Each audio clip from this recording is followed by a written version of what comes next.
আধুনিক কবি জয় গোস্বামীর লেখা নুন কবিতা নিয়ে আজকে আমরা এমনভাবে আলোচনা করব একাদশ শ্রেণীর সমস্ত ছাত্রছাত্রীদের কাছে একদম জলের মতন পরিষ্কার হয়ে যাবে। পাঠ্য বিষয়ের বাইরে বেরিয়ে গুরুত্বপূর্ণ কিছু তথ্য তোমাদেরকে জানাবো। ভিডিওর শেষে জানাবো এই কবিতা থেকে সেকেন্ড সেমিস্টারে কি কি প্রশ্ন গুরুত্বপূর্ণ আসতে পারে, অর্থাৎ এই কবিতার সাজেশন। তাই ভিডিওটি সম্পূর্ণ দেখো এবং নতুন হয়ে থাকলে অবশ্যই সাবস্ক্রাইব করতে ভুলবে না ভিক্টর স্টাডি অ্যান্ড মোটিভেশন হাবকে। চলো এবার আমরা মূল আলোচনা শুরু করব, কিন্তু তার আগে কিছু তথ্য তোমাদেরকে জানাই। সেকেন্ড সেমিস্টারে যতজনের বাংলা কবিতা পড়তে হবে তার মধ্যে একমাত্র জীবিত কবি হলেন জয় গোস্বামী, আধুনিক কবি, আমাদের প্রাণের কবি। এই কবিতাটি জয় গোস্বামীর ভূতুম ভগবান কাব্যগ্রন্থ থেকে নেওয়া হয়েছে। এই কবিতাটি উত্তম পুরুষীয় রীতিতে লেখা। একজন শ্রমজীবী গরিব পরিবারের খেটে খাওয়া পরিবারের সদস্য তার জবানিতে অর্থাৎ তার মুখে এই কবিতা আমাদের শোনানো। কবিতাটা সত্যিই অসাধারণ এবং এই কবিতাটা পড়বার পর বা যারা পড়েছো তাদের অবশ্যই এই প্রশ্নটা মাথায় এসেছে, কেন নুন নেই ঠান্ডা ভাতে? এই যে পরিবার তাদের কেন ঠান্ডা ভাতে নুন নেই, এই কবিতার শেষে উত্তরটি আমি বলবো। আর সেই উত্তরটুকুর মধ্যে লুকিয়ে আছে এই কবিতার মূল নির্যাস। আর একটা বিষয়, কবিতায় কিন্তু নুনের প্রসঙ্গ আছে, কিন্তু সেই নুনের প্রসঙ্গকে ছাপিয়ে শ্রমজীবী পরিবারের, নিম্নবিত্ত পরিবারের বা গরিব পরিবারের চোখের নোনা জলের দিনলিপি হলো আজকের আমাদের মূল আলোচ্য কবিতা। দেখো কি বলছে, আমরা তো অল্পে খুশি, কি হবে দুঃখ করে, আমাদের দিন চলে যায় সাধারণ ভাত কাপড়ে। অর্থাৎ আমরা সাধারণ মানুষ, আমরা খেটে খাওয়া মানুষ, আমরা নেই রাজ্যের বাসিন্দা, আমরা অনেক কিছু পাই না, তাই আমরা অল্পতেই খুশি, অল্পতেই সন্তুষ্ট। কী হবে দুঃখ করে, বাড়ি নেই গাড়ি নেই, রোজ ভালো মন্দ খেতে পারি না, রোজ বাজার করতে পারি না, এজন্য দুঃখটা করে হবেটা কি? সাধারণ ভাত কাপড়ে, সাধারণ পোশাক, সাধারণ অন্ন বস্ত্র, এতেই আমাদের দিন চলে যাচ্ছে। আমরা জানি আমরা গরিব, তাই দুঃখ করে আক্ষেপ করে সময় অপচয় করি না। আমরা নতমস্তকে প্রতিকূল পরিস্থিতিকে মেনে নিতে শিখেছি। চলে যায় দিন আমাদের অসুখে ধার দেনাতে, রাত্রিতে দুভাই মিলে টান দেই গঞ্জিকাতে। অসুখ ধার দেনা আমাদের নিত্য সঙ্গী, এগুলোকে সঙ্গে নিয়েই আমাদের দিন কাটে। তারপর যখন কঠিন বাস্তবের মুখোমুখি হই, দেনা কি কেটে শোধ করবো, অসুখ, এত টাকা, বিল, ওষুধের খরচ, কোথা থেকে কী করব।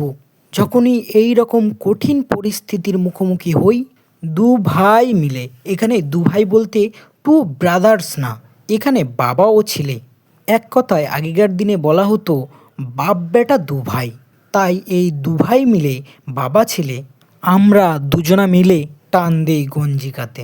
কঠিন পরিস্থিতি আসলে নেশায় ডুবে থেকে, গাঁজায় টান দিয়ে বাস্তব ভুলে আমরা একটা মিথ্যে সুখ পেতে চাই। ক্ষণিকের একটা আবেশ পেয়ে কঠিন বাস্তব থেকে মুখ লুকিয়ে বাঁচতে চাই।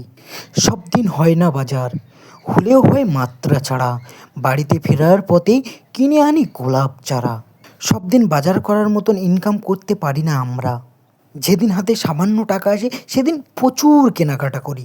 কী কিনি জানো? বাড়িতে ফেরার পথে গোলাপের চারাও কিনে আনি।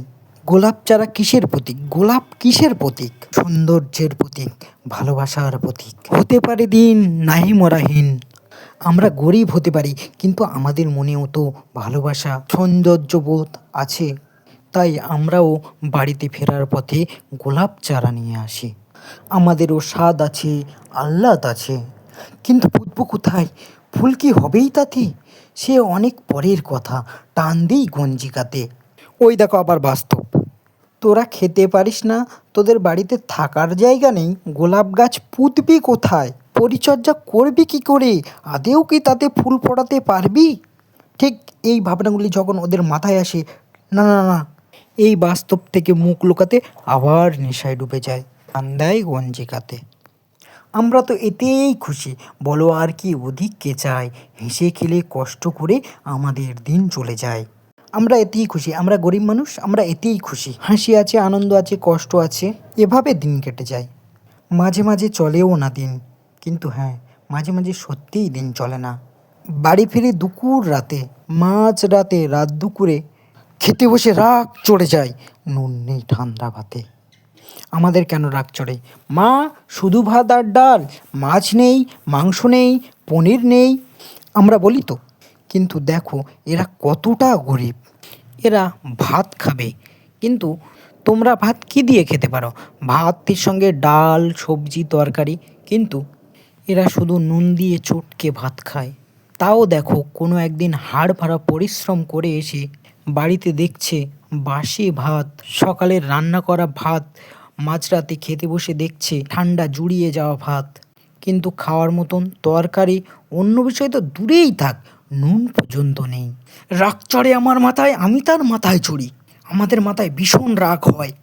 বাপ বেটা দু ভাই মিলে সারা পাড়া মাথায় করি, চিৎকার করি, বাবা ছেলের মধ্যে কথা কাটাকাটি হয়, সারা পাড়ার লোক জেনে যায় যে এই দেখো দুই বাপ বেটা আবার ঝগড়া করছে। করি তো কার তাতে কি, আমরা তো সামান্য লোক। আমরা যে চিৎকার করি এতে কার কি, কারো কিছু যায় আসে না। যদি আমরা সেলিব্রিটি হতাম তাহলে আমাদের বাড়িতে কুকুর মারা গেলেও সেটাও খবরে আসতো, কিন্তু আমরা না খেয়ে মরে গেলেও খবর হয় না। আমরা গরিব মানুষ, এখানে সমাজের প্রতি অভিমান আমরা করি তো কার কি, কারো কিছু যায় আসবে না, আমরা তো সামান্য লোক। আমরা সাধারণ মানুষ, আমরা নিম্নবিত্ত মানুষ। আমাদের শুকনো ভাতে লবণের ব্যবস্থা হোক। এখানে কবিতা তো শেষ। বলো তো কেন নুন নেই ঠান্ডা ভাতে? এখানে দুটো কারণ, অভাব আর স্বভাব। হ্যাঁ, এই পরিভাবের অভাব ছিল তাই এদের পাতে নুন নেই, কিন্তু স্বভাবটাও খারাপ ছিল, গাঁজা খেত বা নেশা করত, এজন্য তাদের পাতে নুন নেই, স্বভাবটাও খারাপ। এই অভাব স্বভাবের কারণটা কি সেটা বিশ্লেষণ করলে দাঁড়ায় সমাজ, সমাজের বৈষম্য। এই যে মানুষগুলো যাদের জীবনযাত্রার কথা আজ আমরা পড়লাম, যাদের দৈনন্দিন জীবনের ছবি আমরা দেখলাম, তাদের পাতে নুন না থাকার অন্যতম কারণ এই সমাজও। কি ঠিক বললাম তো? এ বিষয় নিয়ে তোমার মতামত অবশ্যই কমেন্ট করে জানাতে ভুলবে না। এবার বলবো এই কবিতা থেকে কি কি প্রশ্ন এবারে আসতে পারে। তার আগে বলি, আচ্ছা কেন কবি এখানে নুনের কথাই বলেছেন? তোমাকে যদি প্রশ্ন করি, যেটা তুমি মাধ্যমিকে পড়েছিলে, আইন অমান্য আন্দোলনের জন্য গান্ধীজি কেন নুনকেই বেছে নিয়েছিলেন? কারণ নুন এমন একটা উপাদান যেটা যারা গাছতলায় থাকে আবার যারা পাঁচতলায় থাকে প্রত্যেকেই আমরা ব্যবহার করি। তোমার বাড়িতে আর যাই হোক, মাংস হোক, ডাল হোক, সবজি হোক, কিন্তু নুনটা অবশ্যই লাগে প্রতি ঘরে ঘরে। কিন্তু এই পরিবার এতটা দরিদ্র পরিবার যে এদের ভাত খাওয়ার জন্য নুনটুকু পর্যন্ত নেই। কোনো দিন তুমি পাতে ভালো তরকারি না দেখতে পেলে বলো না যে মা আজকে কেন ভালো তরকারি হয়নি, আজকে কেন মাংস হয়নি, আজকে কেন ডাল হয়নি? কিন্তু কিন্তু দেখো এই পরিবার এসবও কিছু পায় না, তারা শুধু নুন দিয়ে চটকে ভাত খায়। এতটা গরিব পরিবার, তাদের নুন কেনারও টাকাটা থাকে না। ওই কথায় বলে না, নুন আনতে পান্তা ফুরোয়। এই পরিবার যেন তেমনই এক পরিবার। তোমার এই কবিতা নিয়ে কী মতামত অবশ্যই কমেন্ট করে আমাকে জানাও। এবার জানাবো এই কবিতা থেকে কি কি প্রশ্ন আসে। প্রথমে 1 নম্বর, শ্রমজীবী পরিবারের যে জীবন যন্ত্রণার ছবি, দৈনন্দিন জীবনযাত্রার ছবি যে ফুটে উঠেছে সেটা ভালো করে পড়বে। 2 নম্বর, আমাদের শুকনো ভাতে লবণের ব্যবস্থা হোক, এমন যে দাবি, এই দাবি কাদের উদ্দেশ্যে, কেন এই দাবি? আমরা তো সামান্য লোক, আমরা তো অল্পতেই খুশি, আমরা কারা? তারা নিজেদেরকে কেন সামান্য লোক বলেছেন, বা তারা কেন অল্পতে খুশি, বা অল্প খুশি জীবনযাত্রা মানুষগুলির পরিচয় দাও। এইভাবে কিছু প্রশ্ন তোমাদের আসতে পারে। আশা করি এই আলোচনাটা ভালোভাবে শুনে থাকলে তোমাদের এই প্রশ্ন করতে কোনো অসুবিধা হবে না। দেখা হবে পরের ভিডিওতে। আবারও বলি, যারা এখনও সাবস্ক্রাইব করনি তারা সাবস্ক্রাইব করে অল বাটনটা প্রেস করে দাও এবং ভিক্টর স্টাডি অ্যান্ড মোটিভেশন হাবপির সঙ্গে জুড়ে থাকো।